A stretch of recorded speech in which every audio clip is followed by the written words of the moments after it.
Hey guys, my name is Amanda Siebe. I'm running for the United States House of Representatives in Oregon's 1st District. Go away, Dobby. Golly gee. Today I wanted to talk to you guys about accessibility. Um, it's really hard living in a wheelchair. It's incredibly hard. It's even harder when we live under an ADA that hasn't been updated since 1994. I mean, things that you would expect to be wheelchair accessible just aren't. I mean, handicap stalls that look like they should be able to fit a wheelchair don't. Or when they do, the doors are put on backwards so they open into the stall, and when you get your chair in, you can't shut it. Or when they're put on backwards, the doors are actually put on backwards so they open straight into the toilet and you can't get your chair in past the door and the toilet. And I mean, it's crazy. Or when you get off the Max, that or the streetcar, I guess it is, the Portland streetcar. When you get off the Portland streetcar, you have the one ramp at the back of the Portland streetcar that you can get off, and it goes straight out into stairs because they didn't even think to put the wheelchair ramp on the side of the stop that has the wheelchair ramp onto the bus, you know? I mean, things like this, or that this how steep the ramp is. You can't actually push your chair up it without sliding back down the moment you lose any type of momentum or have to stop because people are in the way. Going into cafes or stores, and even though they say that they are wheelchair accessible, the moment you get in there, all their tables are bar tables and they're above your head. Doors are incredibly heavy.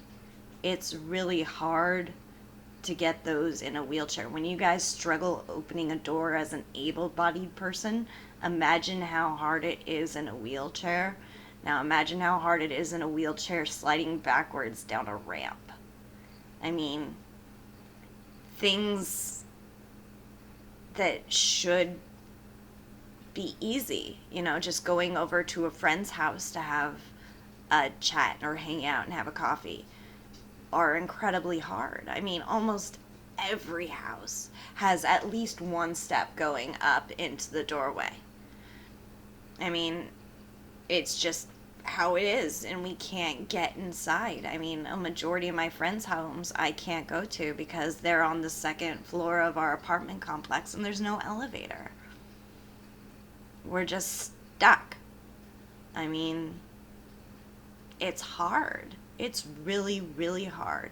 And it makes it even harder when, for example, we go into a bathroom and all the small stalls are open and there's somebody using the handicap stall that definitely could have used the other stalls.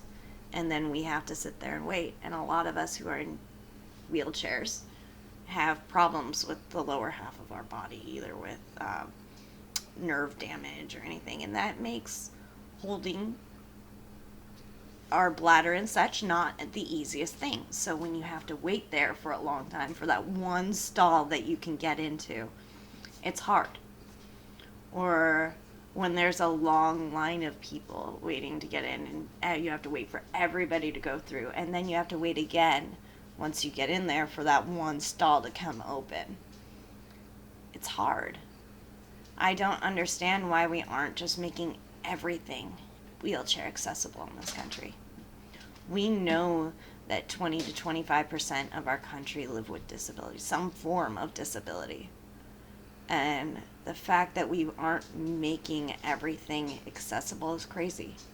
I met somebody on the Max the other day that even though she works in this store, there's no wheelchair accessible stall for her to use or wheelchair accessible bathroom for her to use in the entire store. So she can only work limited days at limited hours when the bathroom or the library across the street is open, because the library across the street has a wheelchair accessible bathroom that she can use. I mean, we are facing so many issues. And people ask, well, why do we need to do this stuff? Because I never see disabled people around.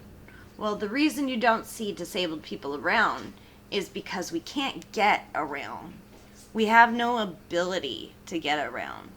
It's incredibly expensive for us to get around. Even though Uber says it has wheelchair accessible options, every time I've tried to order one of their handicapped vans or wheelchair accessible vans, they don't have one in town. I mean, how do we get around if there's not an option? How do we get around if we can't use the bathroom? How do we get around if we can't get in the door, or there's no table for us to sit at, or the only table that we can sit at is being used by a able-bodied person that could sit somewhere else? It's really hard. It's incredibly hard. And people don't think about it.